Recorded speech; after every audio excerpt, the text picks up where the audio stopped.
Tarihler 1700 ve 1800'lü yılları gösterdiği esnada Osmanlı'da çok büyük bir dedikodu meydana çıkmıştı. Ülkenin birçok yerlerinde cadı olayları türemişti. Halkı büyük bir korku salmış ve bazıları bulunduğu bölgeyi dahi terk etmişti.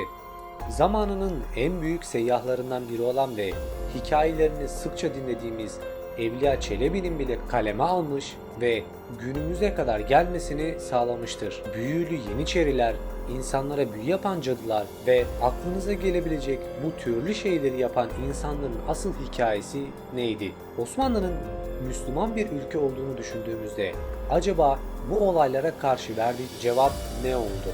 En önemlisi de bu olaylar neden tarihi kayıtlarda çok fazla yer verilmedi? Günümüzün tarih ansiklopedisi olan İlber Ortaylı bu konu hakkında neler söyledi?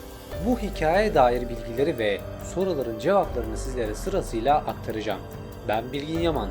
Videoma ve Geçmişin Sırları kanalıma hoş geldiniz. Videoya geçmeden önce lütfen bu videoyu beğenir misin? Çünkü eğer sen emeğimin karşılığında videoyu beğenmezsen kanalım büyüyemez ve en kötüsü YouTube beni hiç kimseye önermez. Bu arada kanalın üyesine buradan da selamlar. Lafı fazla uzatmadan hazırsanız başlayalım.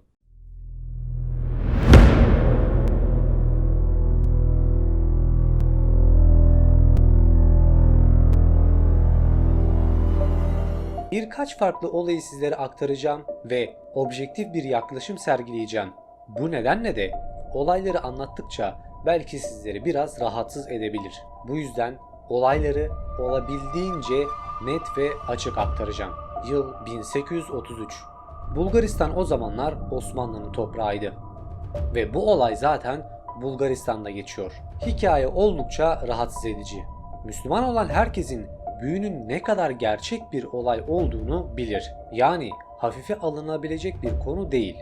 Günlerden bir gün özellikle de bu bölgede geceleri bazı olaylar gerçekleşir. Bunlar sırasıyla un çuvallarının karıştırılması veya boşaltılması, tabak çanak gibi mutfak eşyalarının yer değiştirmesi ve özellikle de geceleri kadın ve erkeklerin üzerlerine sanki öküz oturmuş gibi ağırlık hissetmeleri ve insanlar bu şekilde şikayetlerde bulunmaya başlar. Bu uyurkenki çökme durumu bizlerin de tabiriyle karabasan olarak da bilinir. Hayatta en az bir kere bile başınıza geldiyse bu durumun ne kadar rahatsız edici bir durum olduğunu biliyoruz. Ama bunun bilimsel açıklaması her ne kadar uyku felci olsa da Osmanlı zamanında olaylar bu şekilde gelişmiyordu. Olaylar sık sık tekrar edince o bölgenin sorumlusu olan Kadı Ahmet Şükrü Efendi bu olaya el atar. Ufak bir araştırma yapan Kadı Efendi oranın büyücülerinden biri olan Büyücü Nikola Efendi'ye başvurur. Büyücü Nikola Efendi de bunun karşılığında 800 kuruş alacağını söyler. 800 kuruş o zamanlar 8 liraydı. Yani günümüz parasıyla 8.000 belki de çok daha fazla rakamlara tekabül ettiğini söylemem gerek. Yani hiç de azımsanacak bir rakam değil. Bunun üzerine Ahmet Şükrü Efendi bunu kabul eder ve büyücü Nikola Efendi eline bir sopa alır. Sopayı sağa sola sallayarak büyünün nereden geldiğini tespit etmeye çalışır ve bunun akabinde bir mezardan geldiğini tespit eder. Daha doğrusu mezarlardan. Kadı Ahmet Şükrü Efendi ve büyücü Nikola Efendi mezarlara geldiğinde bunun iki farklı yeniçeri olduğunu saptar. Bu iki farklı yeniçeri Ali Alemdar ve Abdi Alemdar'ın mezarları olduğu anlaşılır. Zamanında bölgedeki bulunan halka çok fazla eziyet çektirmeleriyle de bilinir. Yani halk tarafından bu yeniçeriler hiç sevilmezdi. Büyücü Nikola Efendi büyünün buradan geldiğini ve mezarı açmamız gerektiğini söyler. Kadı Ahmet Şükrü Efendi de bunun üzerine mezarı açtırır ve mezar açıldıktan sonraki karşılaşılan durum ise hiç de iç açıcı değildir. Mezarlar bir şekilde korka korka açılır ve açıldığındaki görüntü tırnakları çekilmiş, gözleri açık ve vücudu tuhaf şekiller almış bu insanlar halka büyük bir korku salar. Büyücü Nikola Efendi de bu büyünün yok edilmesi için bu insanların karınlarına kazıklar çakılıp kalplerine kaynar su dökmemiz gerektiğini söyler. O zamanın sorumlusu Ahmet Kadı Efendi de bunu kabul eder ve bu olayla birlikte büyünün def olacağını zanneder. Bu insanların karınlarına kazıklar çakılır ve kalplerine sıcak sular dökülür. Bunun üzerine mezarda kapatılır. Ama birkaç gün geçmesine rağmen olaylar daha fazla devam eder. Büyücü Nikola Efendi de bunun üzerine bu böyle olmayacak, bu insanların bedenlerini yakmamız gerektiğini söyler.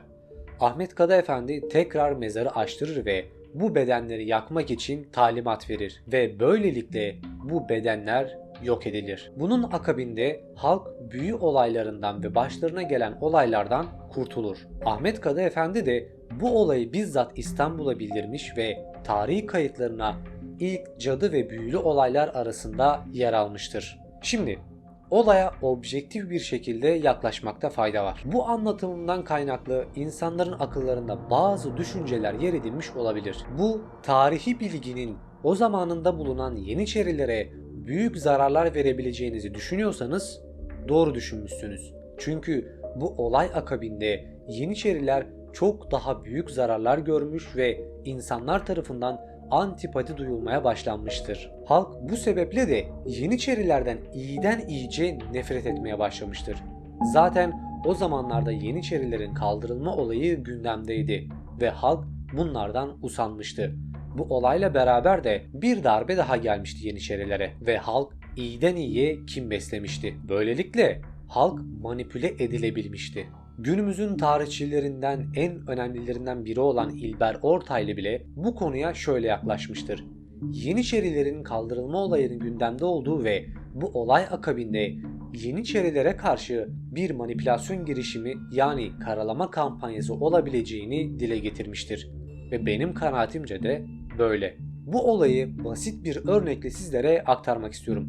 Hatırlarsanız 2016 yıllarında maalesef ki kötü bir olay yaşanmıştı. Bu olayla beraber Türkiye Cumhuriyeti'nin askeri gücüne büyük bir antipati duyulmaya başlandı.